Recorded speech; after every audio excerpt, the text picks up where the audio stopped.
I was watching an episode of Sanford and Son when Esther and her church lady friend Lavinia paid Fred a visit. They were planning a church fundraiser, so they asked Fred if he'd be willing to donate something. Fred said, "Sure, take a look around, take anything you want." Esther found a lamp she thought might fetch a couple of bucks. Fred said, "That'll be $5, please." Esther said, "But Fred, this is for charity." Fred said, "I know, and charity begins in the home, and you're in my home, so that'll be $5, please." Esther said, "Fred Sanford, that is nothing but false doctrine coming from your mouth." Fred said, "Well, how would you like some false teeth in your mouth?" Esther pulled back her Bible, getting ready to whoop Fred upside the head, when Lavinia said, "Esther, we shall leave the home of this uncircumcised heathen at once." Well, Red Fox had to wait almost 30 seconds before he could say his next line. The audience was laughing so hard. Finally, Fred said, "What did she call me?" Esther said, "You heard her, you heathen," and they stormed out. False doctrine. Jesus certainly warned us about false doctrine in these last days, did he not?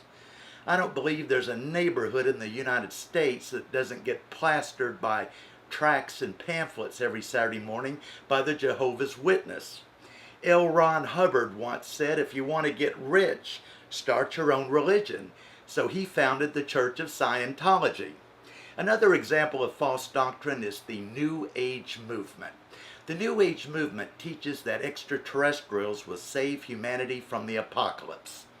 The only thing that will save humanity from anything is the blood of Jesus Christ. But Satan doesn't want people to know this. Satan wants to get as many souls in hell as he can before his time is up. And believe me, his time is just about up. When God threw Lucifer out of heaven, God did not ban Satan from heaven. Satan regularly appears before God to accuse us. And until Jesus returns at the second coming to throw Lucifer, Satan, into the lake of fire, Satan will continue to accuse us. But if we're covered by the blood, God does not listen to him. Although we have a tendency to sometimes, because Satan loves to throw our past in our face. So Satan knows what's going on up there. Satan knew Israel would become a nation in 1948. That is the single most significant prophecy to be fulfilled pertaining to the return of Christ. So the year before, Satan launched his great deception. In 1947, a pilot named Kenneth Arnold was searching for a downed airplane near Mount Rainier in the state of Washington when he observed 9 silvery metallic objects whiz past Mount Rainier. Arnold estimated these objects were flying as fast as 1,000 miles per hour. Now, in 1947, the United States Air Force did not have aircraft that could fly that fast. This was before we went into the rocket or missile age. And Arnold described them. He said they looked like saucers skipping across the water. So the press took off with that description and named them flying saucers. Also in 1947 was the alleged crash of a flying saucer outside Roswell, New Mexico. So in 1947 we entered the UFO or flying saucer era. The following year in 1948, Israel became a nation. Again, that is the single most significant prophecy to be fulfilled pertaining to the return of Christ. So ever since 1947, Satan has been trying to convince humanity to believe in extraterrestrials. Extraterrestrials are demons. They're the same demons people used to call fairies, elves, and trolls.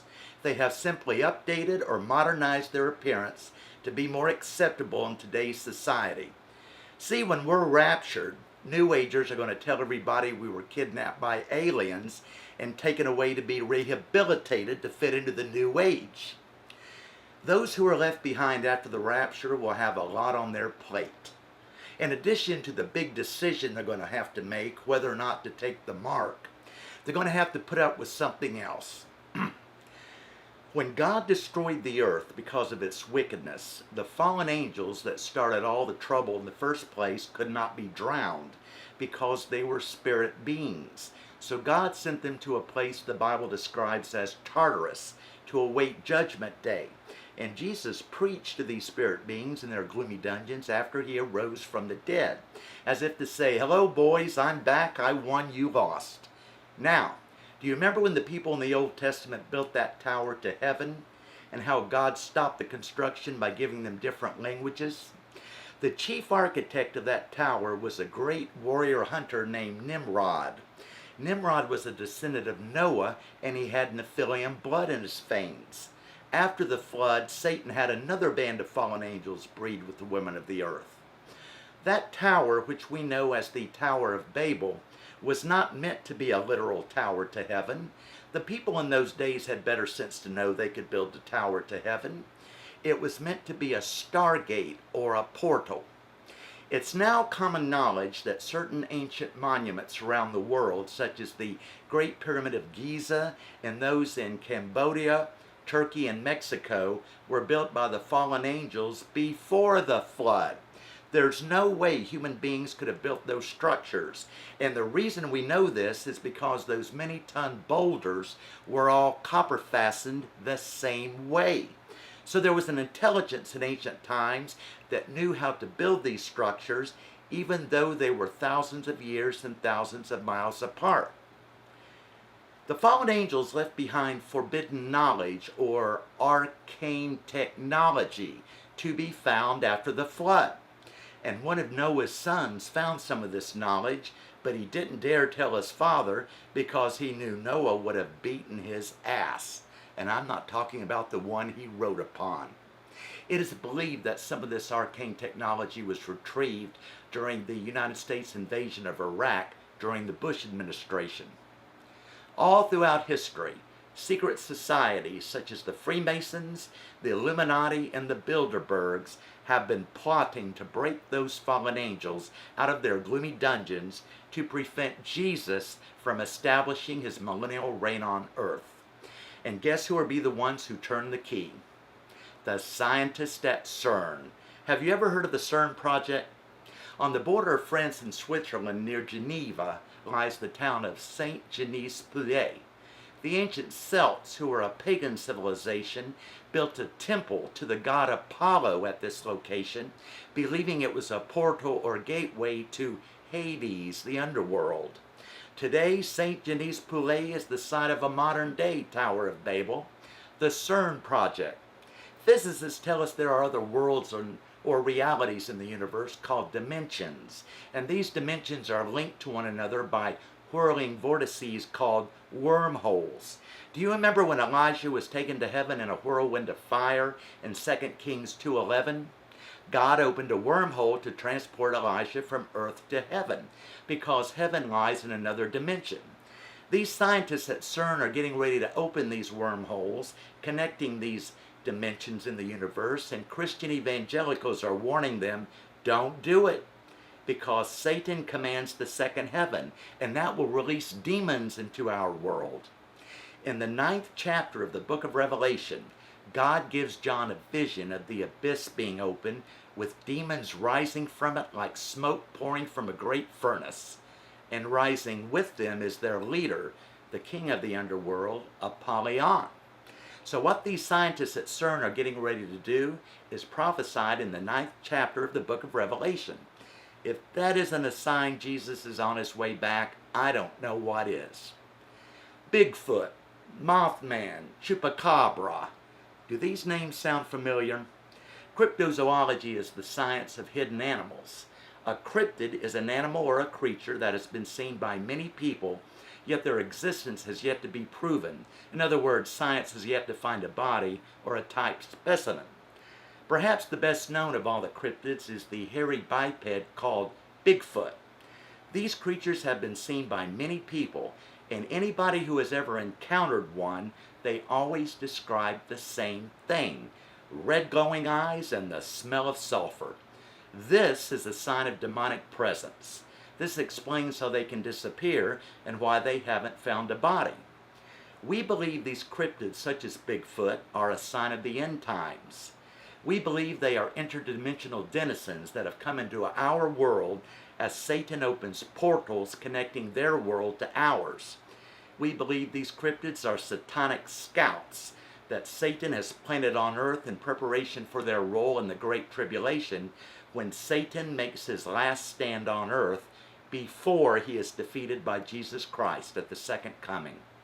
We believe these cryptids are a sneak preview of the end of the age demons. The book of Joel in the Old Testament and the book of Revelation in the New Testament describe armies of locusts that will torment humanity during the tribulation. They are not talking about grasshoppers. These are demonic entities that will appear on earth during the tribulation when the abyss is opened. Old Testament prophet Enoch wrote about the 12 portals of the earth, which are the entrances to hell. That's one of the reasons why the Roman Catholic Church suppressed the book of Enoch all throughout the centuries. In the 1950s, scientist and NBC broadcaster Ivan T. Sanderson described the 12 vile vortices of the world. And one of these vile vortices is the Bermuda Triangle, which lies off the east coast of Florida. Countless boats, ships, and airplanes have disappeared within the Bermuda Triangle. In 1918, the United States Navy recorded its greatest loss of life at one time when the USS Cyclops sailed into the Bermuda Triangle with a crew of 309 men aboard. That ship and those men were never seen or heard from again. Now, on the opposite side of the world, lying within the same latitude lines as the Bermuda Triangle, is the Dragon's Triangle off the coast of Japan. This area of the world has also seen the mysterious disappearances of countless boats, ships, and airplanes. Another portal region is Sedona, Arizona, the mecca for followers of the New Age movement. Sedona is ground zero for UFO sightings in America. Daniel Maystraw is a former Satanist who renounced the occult to embrace Christianity. In his book, Traces of the Occult, the Brazilian author claims there are altogether 90 portals or entrances to hell, and as of 2001, 72 of them has been opened, and it's Satan's goal to open the remaining portals so that demonic entities can interact with humanity. But they won't be appearing as demons, but as benevolent aliens or spirits of life. Remember, the New Age movement teaches that extraterrestrials will save humanity from the apocalypse. Satan is a deceiver, and he's going to continue to deceive those left behind after the rapture. What most people don't realize is that your life here on earth is just a blink of an eye compared to your life in eternity. Eternity, think about that word for a moment. Human beings have a difficult time grasping the meaning of that word because everything we do in life has a beginning and an end. The books we read, the movies we watch, the ball games we attend, but eternity means never ending. A human being consists of two parts, the physical and the spiritual. Your physical aspect are your heart, liver, lungs, and kidneys, your skin, and your hair. Your spiritual aspect is your soul. That's the real you. Your soul is your thinking and knowing, your understanding and reasoning, your feelings and emotions. When a baby is conceived in its mother's womb, a soul is created.